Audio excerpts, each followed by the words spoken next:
I'm home. Oh, Beatrice, why are you here? When I finally came back home for the first time since I left, I don't know why, but my mother-in-law, Beatrice, was here, sitting in the living room. What do you mean, why? What are you even saying? This is also my house now, you know. Huh? My name is Jennifer. I am 34 years old, and I am a housewife. It has been 5 years since I have been married to my husband, Kevin. Kevin and I live in an apartment which is about a 10-minute drive from his parents' house, and we have no kids yet. I thought that we would have kids as soon as we got married, but after 5 years, we still haven't had any. My husband wouldn't really say much about it, but I can feel that he's disappointed about our situation because he loves kids. I wanted to do something about it, so I went to the OBGYN clinic and consulted with them. And under the clinic's instruction, I went through fertility treatment. Then, a few months later, I finally became pregnant. My husband was overjoyed once he found out that I got pregnant.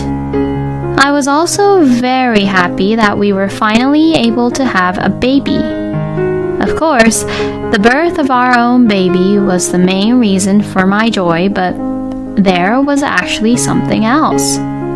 It was about my mother-in-law, Beatrice. Beatrice has always been bullying me and picking on me ever since Kevin and I first got married. Oh, Jennifer, you are really not good at cooking, huh?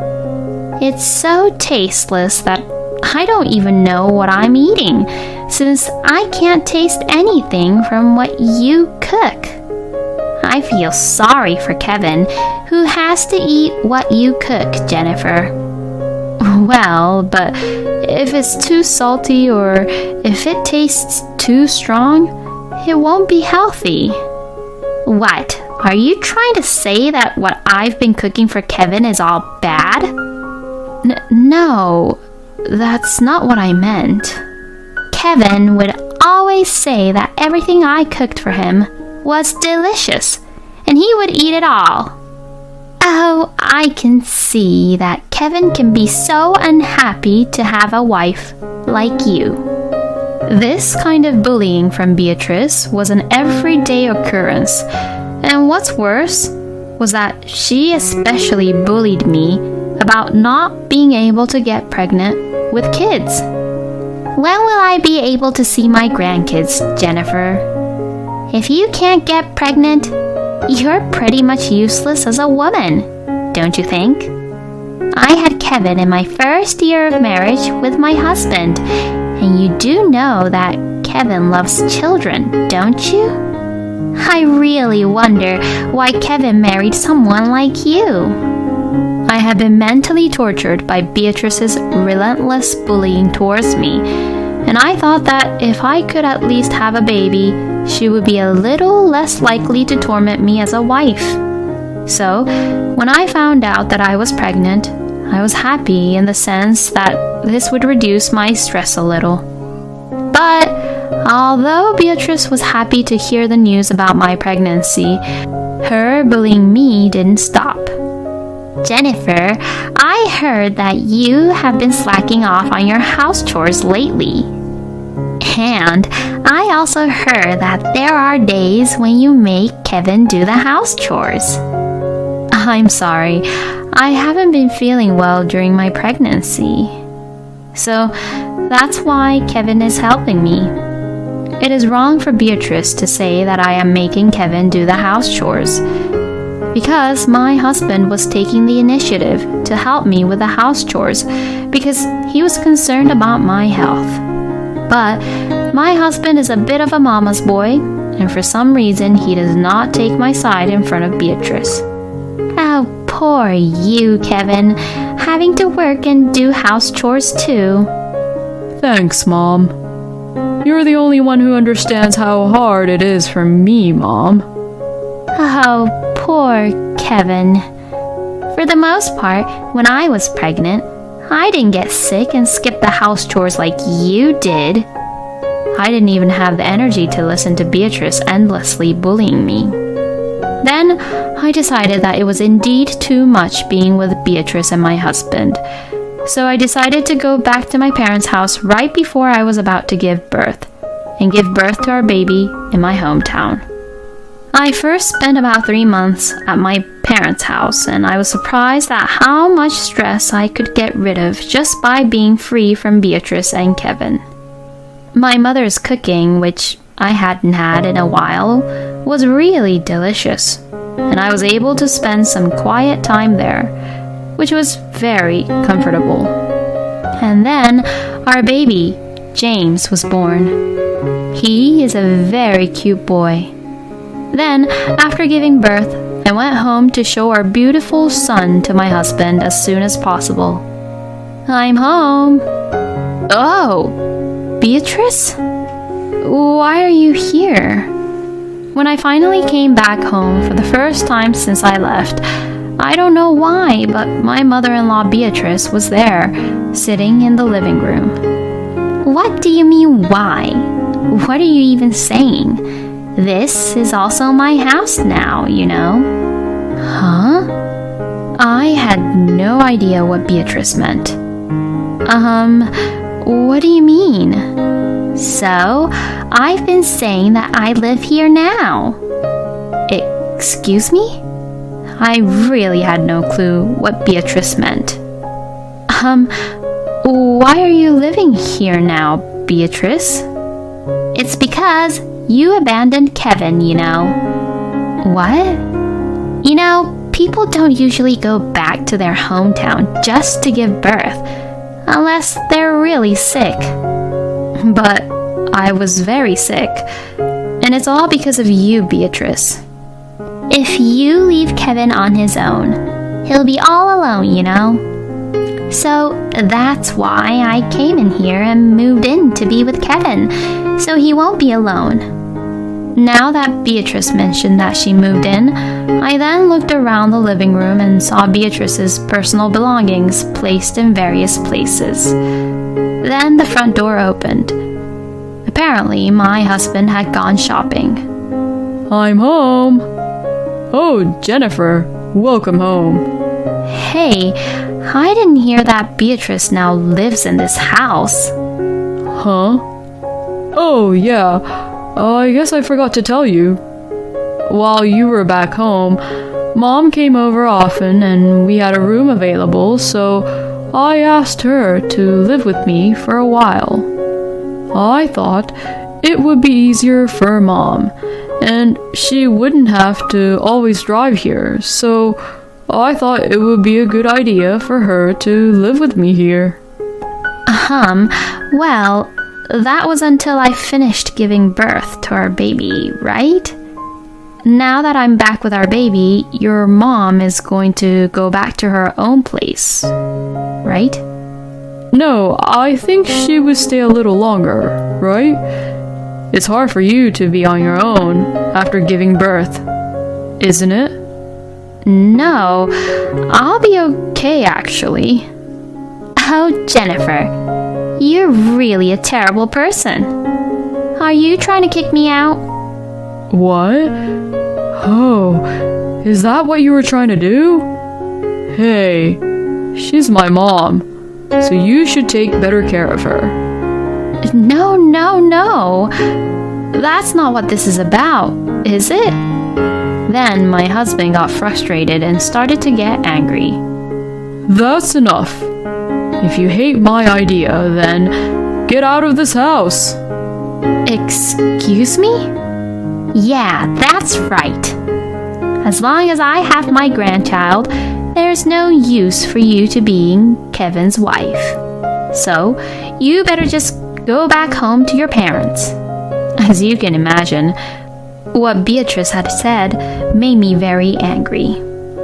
Okay, I understand. I'm sick of being pushed around by you people. So, I'll leave. Yes, you should do that. But leave James behind. I beg your pardon? Why would I do that?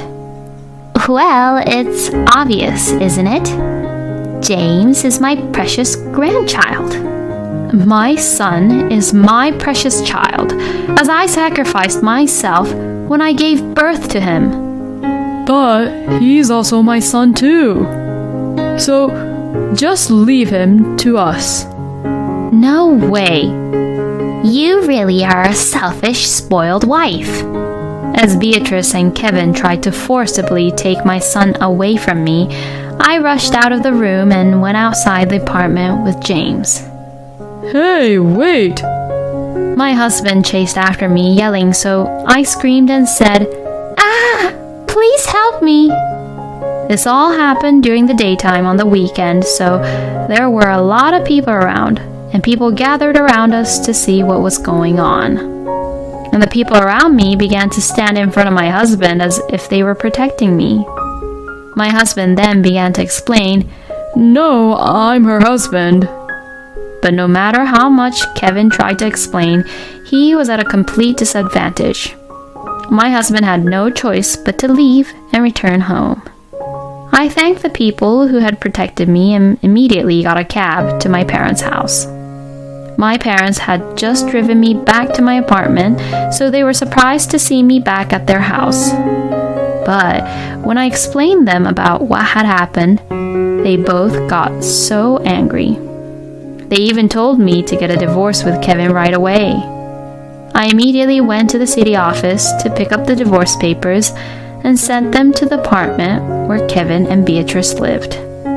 A few days later, I guess it seems like my husband received the divorce papers since he contacted me. Hey! What's the meaning of this? I don't approve of this divorce. And why not? You were the one who kicked me out of the apartment in the first place. That's... I was just trying to show you that I'm the boss of this family. Excuse me? Oh, please, don't tell me that you think such nonsense like how husbands are better than wives.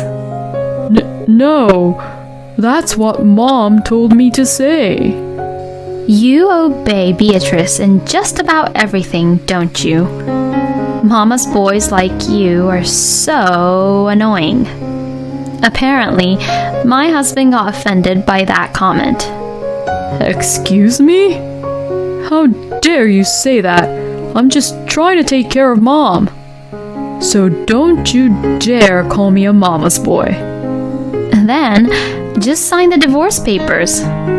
Fine, I'll sign it. Then, my husband really did sign the papers and the divorce was finalized. I was prepared to fight for custody of our son after that, but surprisingly, my husband backed down easily. I did notice, however, that when my husband said he didn't want custody, his face looked a little awkward. About a year has passed since then. I wanted to raise my son well as a single mother, so after the divorce I had job interviews with every company I could find and worked hard at the one that managed to hire me full-time. I lived back with my parents, so I was able to have my mother take care of James, which for sure helped me a whole lot. Watching James grow up day by day was such a blessing, and that alone was therapeutic. I should have made the decision earlier to leave my ex-husband and be happy on my own. While I was thinking this, my ex-husband suddenly came over to my parents' house. I hadn't seen my ex-husband in a long time, and he looked really exhausted and lifeless. As soon as he saw me, he said, I am so sorry. Please forgive me. As he got down on his knees. I let him in for the time being because some neighbors were looking at us. What on earth do you want? Is James here? He's in the bedroom with my mom. Will you let me carry him? I've never even carried my own son before. Huh? You were the one who gave up custody on James so easily, so what are you talking about? You're up to something, aren't you? Did Beatrice send you here? I can't let you carry him because I don't want him taken away or something. No way. I actually really wanted to take James with me. But Mom told me to give up on the custody, saying that it would be too much for us to take James in since he was also your son too. I couldn't go against her because what she said was absolute. But the sadness and pain of not being able to see my own son was getting worse and worse. So I couldn't stand it and came here today. By the looks of my ex-husband, it didn't seem like he was lying. My father was also home, so for the time being, my father and I blocked the door and let my son meet Kevin, while we both monitored them. My ex-husband was impressed to see James sleeping peacefully. Oh, he's so adorable. My ex-husband was shedding tears as he held his son in his arms. He had never been allowed to see his own son because of his terrible mother. I felt sorry for him, so I decided to allow him to visit me and my parents, as well as James, at my parents' house for now, as long as we were all there. Hearing this, my ex-husband thanked us over and over and left. After that, my ex-husband would come over once a month to see our son, and even Kevin was gradually feeling better and better. But one day, while my ex-husband was visiting, to my surprise, Beatrice had also arrived to our parents' house. My ex-husband was also surprised by the sudden appearance of his own mother. Mom, why? I thought you were sneaking out somewhere. But I can't believe you came over here to see this woman. I used the GPS app I planted in your phone to locate where you were. We were indeed shocked by Beatrice.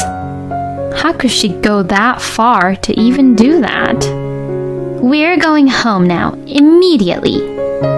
You better not see this woman again. No way. What did you just say? I'm sick of being tied up by you, Mom. You never leave my house, so what do you even tell Dad about this? Well, that's... You and Paul have been divorced for a long time, right? What? Hey, how do you even know that? I heard this from Kevin's little sister, Charlotte. I asked her about the relationship between you and Paul, since you seemed to always be with Kevin, and Kevin looked like he was getting tired of keeping you company, Beatrice. So, Charlotte told me something surprising. Kevin, you are biologically related to Paul. Did you know that? What? You're the son of Beatrice and a guy she was having an affair with. She hid the fact that she was having an affair and got married to Paul. No way. So Dad got angry after finding out about that and kicked Mom out. And that's why Mom has been with me this whole time, huh? How could you even lie to me about this? Kevin, that's not it. Kevin, I really loved your real dad, and I love you more than anyone in the world. Shut up! To me, Dad who raised me is my real dad. And I don't want to think that you're my mom, hiding these things like that. I never want to see you ever again. I want you to pack up your stuff and get out of my house right now. And with that, my ex-husband said to us, I'm sorry to have bothered you. Please excuse us today. And left the house with Beatrice. After that, Beatrice was kicked out of Kevin's house, and now she is forced to live a simple life in a lonely apartment by herself, cut off from her entire family. Being free from Beatrice has made Kevin a little more dignified. That doesn't mean Kevin and I will get back together, but I will continue to have Kevin try to be there for my son. Even if he failed as a husband, I thought I should give him a chance to be a good father to his son at least. And I will continue to work hard and raise my son with love and affection. Thank you for watching until the end. Please subscribe to our channel. We hope to see you in our next video.